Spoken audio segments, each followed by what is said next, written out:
The first shot cracked across the canyon like the sky itself splitting open, and by sundown she was kneeling in the dust, her hands clenched in the dirt of the yard, staring at the blood that wasn't hers. The desert wind carried the smell of gunpowder and mesquite smoke, and somewhere out past the red cliffs a horse was running wild without a rider. That was the evening her brother vanished, and the evening I made a promise that would cost more than I knew how to pay. Folks say a cowboy's word is lighter than ash, but I never believed that. Not when I looked into her eyes and saw a storm gathering there. Her name was Clara May Whitmore, and she stood straighter than most men in Silver Ridge, even with tears tracking down her sunburned cheeks. The town of Silver Ridge lay crooked between the dry gulch and the railroad line that never quite made it prosperous. Just noisy. Her brother, Thomas Whitmore, had ridden out at noon to check the north fence and never came back. Only his horse returned, saddle torn, reins dragging, sides lathered with fear. I remember how Clara gripped my sleeve and said, "Find him, Caleb. You always find what's lost." And I nodded before thinking, because when a woman looks at you like that, you don't weigh the odds. You just saddle up. I had known Thomas since he was a boy chasing jackrabbits with a stick rifle. He was stubborn, quick to laugh, quicker to fight, and he had a way of riding that made you think he'd never fall. But the desert don't care about a man's confidence, and neither do the kind of outlaws who had been drifting through these parts lately. There'd been talk of the Blackwater Boys slipping down from the hills near the old mining road, rustling cattle, cutting telegraph wires, leaving trouble like a calling card. When I found the first sign of scuffle near the north fence, boot prints deep and frantic in the dust, I knew this wasn't no accident. I rode out before sunrise the next morning, the horizon bleeding pink and gold like the land itself had been wounded. My horse, Rusty, moved steady beneath me, hooves thudding soft against sand and stone. I followed the tracks east, where the ground hardened and the prints grew faint. There were 3 horses besides Thomas's, maybe 4, one shod different, heavy iron, likely a draft breed stolen from somewhere north. That meant organization. An organization meant men who didn't scare easy. I felt the weight of Clara's hope pressing between my shoulders harder than my rifle. By noon the sun turned cruel, baking the world flat and shimmering. I found a scrap of Thomas's red bandana snagged on a mesquite thorn. The fabric fluttered weak like it was waving for help. I slid it into my pocket without a word. There were drag marks now, faint but steady, and that chilled me worse than any winter wind. A man can walk wounded, but a dragged man ain't walking at all. I told myself he might still be breathing, might be waiting for rescue, might be stubborn enough to outlive the desert itself. Near the dry creek bed, I found shell casings, 3 of them, brass, catching the sunlight. I crouched low, brushing the dust aside. Someone had fired fast and close, and the ground nearby bore dark stains already turning brown. I pressed my fingers into it and felt the crust, not fresh, but not yet claimed by flies either. My jaw tightened, because hope gets thin when you touch blood that's dried in open air. "Still," I whispered, "hold on, kid," like he could hear me riding somewhere ahead. The tracks led toward Blackwater Ridge, a jagged spine of rock that cut the horizon like broken teeth. That was outlaw country. Caves and blind turns, perfect for ambush. I tied Rusty in a low wash and climbed the ridge on foot, rifle ready. Every step crunched loud as thunder in my ears. At the crest I spotted smoke curling from a narrow canyon below, not a cook fire meant for comfort, more like something quick and careless. My heart pounded, because if they were still there, I had a chance. And chances are rare things out here. I didn't find Thomas that day, only an abandoned camp and a patch of ground turned rough where something heavy had been laid down. The ashes were still warm, and there were boot prints leading south, not north, meaning they'd changed direction sudden. I stood there long after the wind scattered the smoke, staring at the empty earth. I had promised Clara I'd bring her brother back, and the desert had given me nothing but silence in return. Yet I swore right there, under that merciless sky, that I wouldn't ride home without him, living or dead, because a promise made in dust is still a promise. And I had no intention of breaking mine. By the second night the desert had turned cold enough to bite through bone, and I was still riding south with nothing but fading tracks and a stubborn streak to guide me. The wind had swept half the sign away, but not enough to fool a man who'd spent his life reading dirt like scripture. The Blackwater Boys were pushing hard, changing horses at least once, maybe twice, trying to outrun consequence. I found where they'd watered near a shallow spring, 4 sets of prints, one lighter, dragged between strides. My stomach knotted, because that meant Thomas had been alive when they passed through, and alive meant hope still had a pulse. Silver Ridge was 2 days behind me now, but Clara's voice rode shotgun in my head, steady and unyielding. "Bring him home," she'd said, not crying anymore, just certain. She had handed me Thomas's old pocket watch before I left, said he'd never go far without it. The watch ticked now inside my vest, each second louder than the last, marking time I couldn't afford to waste. When I reached the edge of Coyote Flats, I spotted buzzards circling low in the distance, lazy black shapes drawing slow spirals against the sky. My heart thudded hard as I nudged Rusty forward, praying they weren't circling what I feared it wasn't Thomas they'd found, but one of the Blackwater Boys, lying face down near a tumble of rocks. A bullet had taken him clean through the shoulder and bled him out, slow. His horse was gone, his boots half stolen by the sand. I rolled him over and studied his face. Young, maybe 20, not hardened enough to die alone in a flat like this. There were fresh tracks leaving the body behind, 3 riders now instead of 4, and no drag marks anymore. That told me something had changed. Maybe Thomas had found a moment to fight back. Maybe he'd fallen where I hadn't yet looked. The trail bent toward Arroyo, a dry riverbed carved deep and twisting like a scar across the land. It was the kind of place men disappeared without leaving stories behind. I rode slow, rifle across my saddle horn, eyes scanning every ridge. That's when I saw cloth caught on a low branch near the bank, pale blue, not red like the bandana, but blue like the shirt Clara had sewn for Thomas last winter. My chest tightened so fierce I had to steady myself against the saddle. I slid down and picked it free. The fabric torn and stiff in places I didn't want to name. The riverbed narrowed into a canyon throat, where the walls rose steep and unforgiving.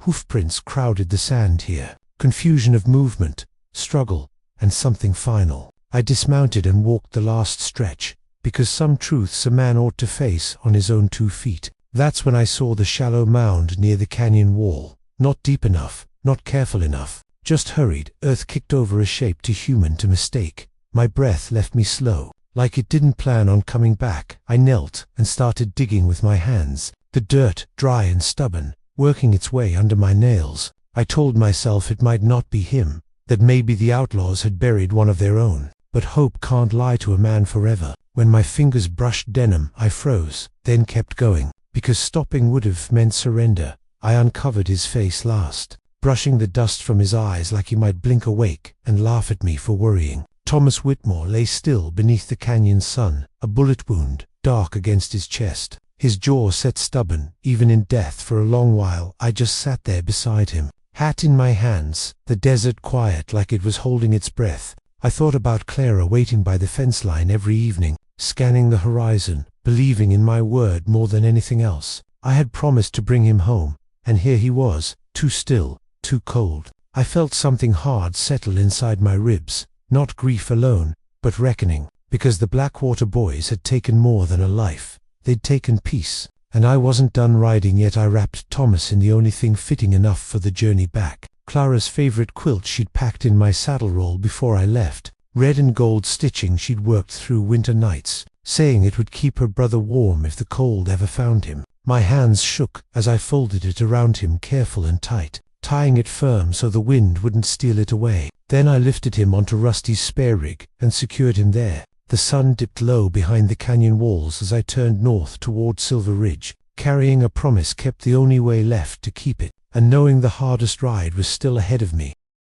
The ride north felt longer than any trail I had ever taken, longer than cattle drives that stretched across 2 territories, longer than the winter I once spent alone in a line shack with nothing but wind for company. Rusty moved steady but slow with the extra weight behind him, and every creak of leather sounded like a question I didn't want to answer. Thomas lay wrapped careful in Clara's red and gold quilt, the fabric bright against the dull brown of the desert, and every time the wind lifted a corner of it, my throat tightened, because that quilt had once been spread across Clara's porch on summer evenings, while she laughed and Thomas strummed that old guitar of his, and now it cradled him silent and still. I kept my hat low and my eyes on the horizon, not trusting myself to look back too often, because the sight of him tied there proper and unmoving felt like a stone pressing down on my chest. And though I had kept my word in the only way left to me, I knew the kind of keeping that breaks something inside a man forever. News travels faster than hoofbeats in a small town, and by the time the rooftops of Silver Ridge came into view at the edge of dusk, I could see figures gathering near the main road, shapes standing still against the fading light. Sheriff Dalton stepped forward first, hat in hand, his face lined deep as a drought map, and he didn't ask no questions when he saw what I carried. He just nodded once, slow and heavy, like he'd expected this ending all along. The townsfolk parted without a word as I rode through, eyes lowering, children pulled close to skirts. The only sound the steady clop of Rusty's hooves and the faint rustle of quilt in the evening breeze. And there, at the far end of the road, near the white fence of the Whitmore ranch, stood Clara, straight as ever, hands folded tight in front of her, her face pale but unshaken, watching me approach with a look that searched for hope. Even when hope had already ridden past, I swung down from the saddle slow, my boots hitting the dirt softer than usual, like the ground itself understood this was sacred. Clara didn't rush, didn't scream, didn't crumble the way some might. She stepped forward one measured pace at a time until she stood close enough to touch the quilt, her fingers hovering just above it before finally resting on the red stitching she had sewn herself. And in that moment the whole world seemed to narrow to that single touch. I saw her shoulders tremble once, just once, and then she breathed out a long fragile breath that carried both heartbreak and acceptance. "You found him," she whispered, not as a question but as a truth. And I nodded because words felt small and useless beside what lay wrapped between us. We carried Thomas together into the house, Sheriff Dalton helping at the door while neighbors kept their distance, respectful and quiet. Inside, the familiar scent of pine wood and baked bread lingered in the air, cruel in its normalcy. We laid him on the long wooden table Clara's father had built years ago, the same table where birthdays had been celebrated and arguments settled and hands clasped in prayer. Clara smoothed the quilt one last time before folding it back from his face, and though tears slipped down her cheeks they fell silent and steady, not wild, not broken, just true. I stepped back and removed my hat, feeling smaller than I ever had, because no matter how straight a man stands, he cannot shield another from grief. He can only stand beside it. Grief, in a frontier town, don't last quiet for long. By morning the whispers had turned to resolve, and Sheriff Dalton gathered a posse beneath the rising sun, men with rifles slung over shoulders and anger burning hot in their eyes. The Blackwater Boys were still out there, 3 of them now, maybe less if the desert had taken another overnight. And justice in these parts rides on horseback, not on paper. I should have stayed, should have let younger blood chase vengeance. But when Dalton looked at me he didn't need to ask. I saddled Rusty again without ceremony, because some promises stretched beyond the grave, and though I had brought Thomas home, there was still a debt etched into the dust of Arroyo Seco. We tracked them east toward the abandoned silver mine beyond Blackwater Ridge, a hollowed scar in the earth where men once dug for fortune and found mostly sorrow. Smoke rose thin from the mine entrance when we reached it, careless and overconfident. The gunfight that followed was sharp and brutal, echoes cracking against stone walls and ricocheting through the canyon like thunder trapped underground. I saw one outlaw fall from the ridge, clutching his side, another drop his rifle and bolt for the scrub only to meet Dalton's steady aim, and the last of them, a broad man with iron eyes and a scar splitting his lip, fired until his chambers clicked empty before collapsing under the weight of his own choices. When the dust settled, there was no cheer, no triumph, just the heavy understanding that violence rarely balances the scale the way folks hope it will. We buried the outlaws in shallow graves near the mine, marked plain and unadorned, because even bad men deserve earth enough to cover them. And then we rode back in silence, the desert stretching endless and indifferent around us. Silver Ridge looked smaller somehow when we returned, like the town itself had bowed under the weight of loss. Thomas was laid to rest on a hill overlooking the ranch, the view wide and golden the way he'd always liked it. Clara stood beside me through the service, her hand steady in mine, and when the final shovel of dirt fell, she lifted her chin toward the horizon instead of down at the grave, as if daring the world to take anything more from her weeks past. And the ranch found its rhythm again, though it moved slower, quieter. Clara kept Thomas's pocket watch on the mantel where it ticked steady as a heartbeat that refused to fade, and the red and gold quilt rested folded at the foot of her bed, not as a symbol of death but as proof of love stitched tight and unbroken. Sometimes at dusk I ride out to the north fence where this all began, the wind brushing over the grass like a whispered memory, and I think about promises and the cost they carry. I had told her I would find her brother and bring him home, and I did, wrapped in her favorite quilt beneath a bleeding sky. It wasn't the ending she prayed for, nor the one I wanted to give, but in a land as harsh as this one, sometimes the only mercy a man can offer is to keep his word, even when it breaks his own heart in the keeping.